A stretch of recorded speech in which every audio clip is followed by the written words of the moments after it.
से प्रसन्न हो गए और कहा कि ध्रुव तुम हमसे कुछ भी मांग लो। तो ध्रुव जी ने कहा कि प्रभु आप अगर देना चाहते हो तो हमको तो आपके प्रेमी भक्तों का संग मिले। संसार में उन लोगों का संग मिले जो केवल आपसे प्रेम करते हैं।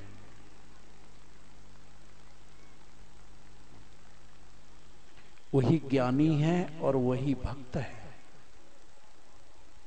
जो भगवान से प्यार करता है उसी का नाम भक्त है और उसी का नाम ज्ञानी है, वही योगी है। और जो संसार से प्यार करते हैं वो केवल कर्मी है, कर्मचारी हैं वो।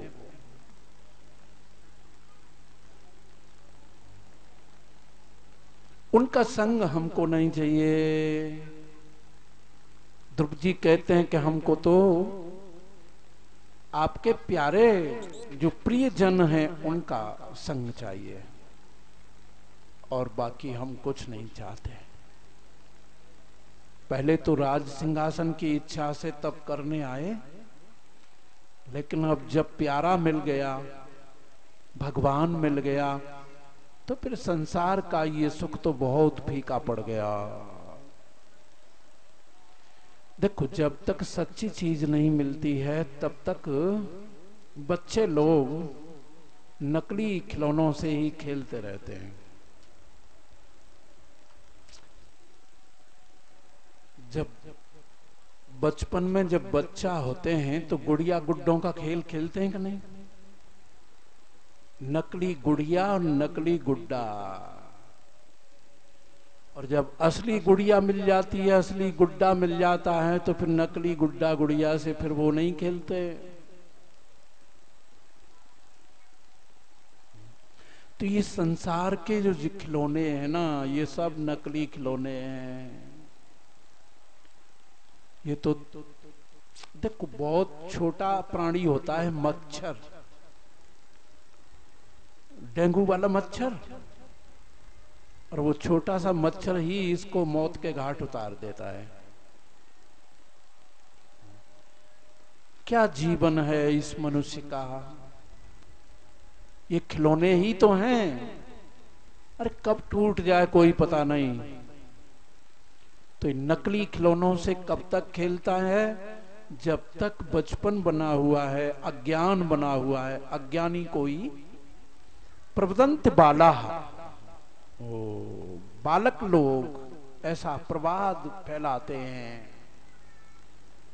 उपनिषद बाला शब्द प्रयोग करती है तो उन अज्ञानियों के लिए करती है जो इस संसार को सच्चा बोलते हैं कि ये संसार ही सत्य है, ये बेटा बेटी धन संपत्ति यही सब सच्ची चीज है।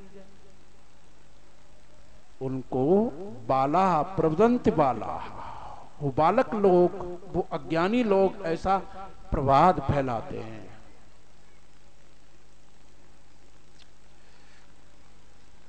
तो सच्चा खिलौना क्या है?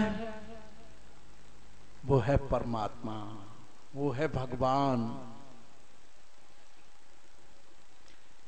देखो,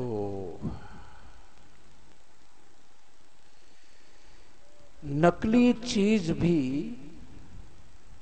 असली के आश्रित होती है।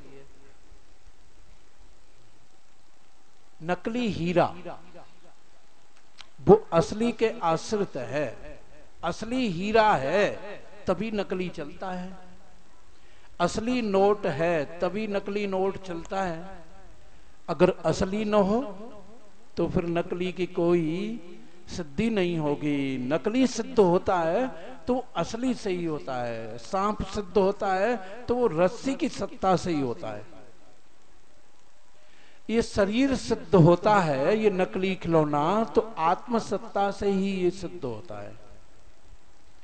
आत्मा असल है और आत्मा में ये अनात्मा वर्ग, ये नकल है, ये नकली है। तो जिसको आत्म दर्शन हो जाता है, जिसको परमात्मा का दर्शन हो जाता है, उसकी दृष्टि में फिर ये संसार में केवल प्रतिभास मात्र रहता है। अब इसमें वो किसका संग करना चाहता है कि हमारा भाई ब्रह्म ज्ञान होने पर, ब्रह्म साक्षात्कार होने पर ऐसा तो है नहीं कि ये शरीर न रहता हो। शरीर भी रहता है, ये संसार भी रहता है, लेकिन इस संसार में वो जीवन मुक्त किस प्रकार रहता है। तो ये ध्रुव बताते हैं कि हमको केवल प्रभु आपके जो प्रिय जन हैं उनका हमको संग मिले। अगर दुनिया में संग मिले तो आपके भक्तों का संग मिले, बाकी अभक्तों का संग हम नहीं करना चाहते।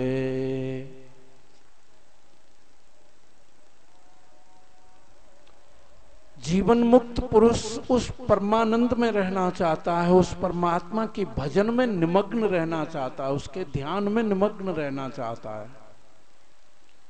क्योंकि अगर परमात्मा का चिंतन नहीं करेगा, परमात्मा का विचार नहीं करेगा, तो फिर संसार का ये झमेला तो स्वाभाविक ही उसके सामने आके खड़ा हो जाएगा। तो फिर जीवन मुक्ति के उस स्थिति में भी अगर संसार संसर्ग करने लग गया तो फिर भरत को हिरण का संग करने से, आगे पंचम स्कंद में वो कथा आवेगी कि उसको हिरण बनना पड़ा। तो ध्रुव जी कहते हैं कि अंतिम श्वास तक हम प्रभु आपका चिंतन करना चाहते हैं, आपका भजन करना चाहते हैं, निरंतर हमारे मन में आप ही स्फुरित होते रहे। ध्रुव क्या चाहता है कि हमारे मन में आपके अलावा और कोई चीज ना आवे।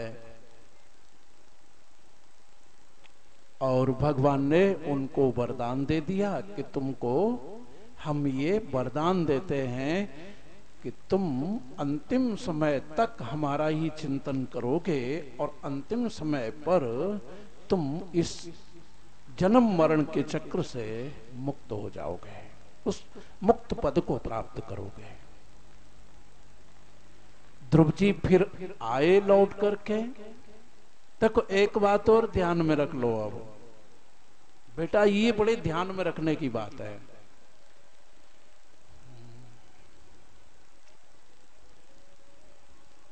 अब ध्रुव जी को हो गया भगवान का दर्शन,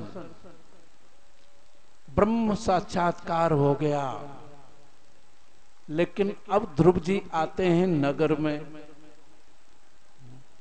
और नगर में आकर के स्वयंभू मनु उनका बड़ा स्वागत करते हैं और राज सिंहासन पर बिठा करके राज तिलक करते हैं और स्वयं भजन करने के लिए वन की ओर चले जाते हैं। देखो ब्रह्मज्ञानी पुरुष राजकाज भी करता है, राज सिंहासन पर बैठा है, विवाह भी करता है। फिर ध्रुव जी का विवाह हुआ और सैकड़ों की संख्या में संतान उत्पन्न हुई ध्रुव जी के, और बहुत लंबे समय तक राज्य किया उन्होंने। उत्तम को यक्षों ने मार दिया। उत्तम की मृत्यु का समाचार सुन के सुरुचि ने आत्महत्या कर ली, तो ध्रुव जी ने यक्षों की नगरी पर आक्रमण कर दिया। बाबा स्वयं भव मनु आए, ध्रुव को कहा कि तुम तो ब्रह्म साक्षात्कारी पुरुष हो बेटा, तुम ऐसा सोचते हो कि हमारे भाई को यक्षों ने मारा है। देखो व्यवहार में विस्मृत हो कबहु के ज्ञानी संत, अज्ञानी विमुखे रहे यह तू जान सिद्धांत। ये ब्रह्मज्ञानी पुरुष ध्रुव जी भी व्यवहार में फंस करके विस्मृत हो गया वो ज्ञान, और समझने लगे कि मेरे भाई की हत्या यक्षों ने की है तो मैं यक्षों को मार डालूंगा, और यक्षों की नगरी पर चढ़ाई कर दी, आक्रमण कर दिया। लेकिन स्वयंभू मनु आए, प्रकट हुए और कहा कि बेटा ध्रुव तुम ये क्या कर रहे हो? अरे तुम तो ब्रह्म साक्षात्कारी पुरुष हो, ब्रह्म ज्ञानी हो, तो फिर क्या तुम्हारे भाई की मौत यक्षों ने की है? अरे बेटा ब्रह्म ज्ञान में तो जन्म और मौत नाम की चीजें ही नहीं है। भक्ति की आंख से देखो तो ये सब भगवत विलास है। कौन किसको मारने वाला, कौन किसको जिलाने वाला, ये सब भगवान की लीला है। बस ध्रुव जी को तनिक देर में ही बात समझ में आ गई कि वो समझे हुए तो थे, लेकिन व्यवहार में आकर के थोड़े विस्मृत हो गए थे। तुरंत सावधान हो गए और उन्होंने युद्ध को विश्राम दे दिया। युद्ध रोक दिया तो कुबेर यक्षों का राजा चल करके आया और ध्रुव जी से हाथ मिलाया और अपने हृदय से लगाया। धन के मालिक कुबेर की ध्रुव जी से मित्रता हो गई। कुबेर ने कहा ध्रुव जी से कि महाराज आप चाहो तो सोना चांदी हीरा मोती पुखराज पन्ना नीलम जो कुछ लेना चाहें वो ले लो। जैसे स्वर्ग का राजा इंद्र है ना, ऐसे जहां धन जमा रहता है उस धन का मालिक कुबेर है। और कुबेर कहता है कि महाराज आपको क्या चाहिए वो ले जाओ, हमारा भंडार खुला हुआ है, आप बताओ आपको क्या चाहिए। तो ध्रुव ने कहा कि कुबेर हमको तो केवल भगवान चाहिए, सो हमारे पास में है, और भगवान से बड़ी, परमात्मा से बड़ी कोई भी चीज अन्य वस्तु नहीं हो सकती, इसलिए हमको कुछ नहीं चाहिए। ये सोना, ये चांदी, ये हीरा, ये पन्ना, ये पुखराज, ये तुमको मुबारक हो, तुम रखो इसको।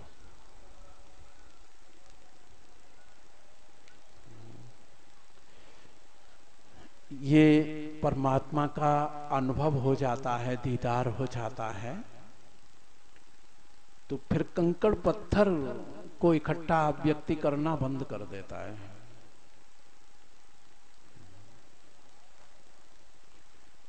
और ब्रह्म ज्ञान होने के बावजूद भी 5 रुपए पर झगड़ा हो रहा है, तो फिर उसका वो ज्ञान नहीं है। अरे ध्रुव तो पूरे खजाने को नहीं लेता, खजाना दे रहा है कि ये खजाना तुम ले लो। कुबेर कहता है कि ये तुम ले लो, लेकिन ध्रुव कहता है कि परमात्मा से बड़ा कोई भी नहीं है, ये तो नश्वर हैं, तुच्छ वस्तु हैं, इनका लेके हम क्या करेंगे, हमारे पास तो असली चीज है, फिर नकली चीजों की दुकान क्यों खोलें, नकली चीज को क्यों एकत्रित करें। यह है ब्रह्म ज्ञानी की पहचान। और कहते हैं कि फिर अंतिम समय पर वो अपने पुत्र को राज्य तिलक करके और ध्रुव जी चले गए, गंगा के किनारे पर बैठ करके ब्रह्म चिंतन करने लगे। अब तो काल आया, तो हाथ जोड़ करके ध्रुव के समक्ष गर्दन झुका के काल खड़ा हो गया। ध्रुव जी ने पूछा कि काल देवता, हे मृत्यु देवता, तुम क्या चाहते हो? तो उसने अपनी गर्दन झुका दी कि प्रभु आप जैसे पवित्र महात्मा के चरण की रज्जी चाहता हूं, आप अपना पैर मेरे मस्तक पर रखें, मेरे सिर पर रखें, और फिर आपके लिए विमान तैयार है, आप विमान में बैठो। और भगवान के विमान में ध्रुव जी मृत्यु के सिर पर पैर रख के और विमान में आरूढ़ हो गए। ये विमान क्या है? विगत मान हो जाना। विमान, मान माने घेरा, मान माने परिच्छिन्नता, मान माने सीमा। तो जहां न देश की सीमा है, न काल की सीमा है, न वस्तु की सीमा है, देश काल वस्तु से अपरिच्छिन्न तत्व का ये जो अधिगम है, इसी को विमान कहते हैं, विमान। और कहते हैं कि ध्रुव जी को ब्रह्म गति प्राप्त हो गई। अब ध्रुव जी के ही वंश में एक अंग नाम के राजा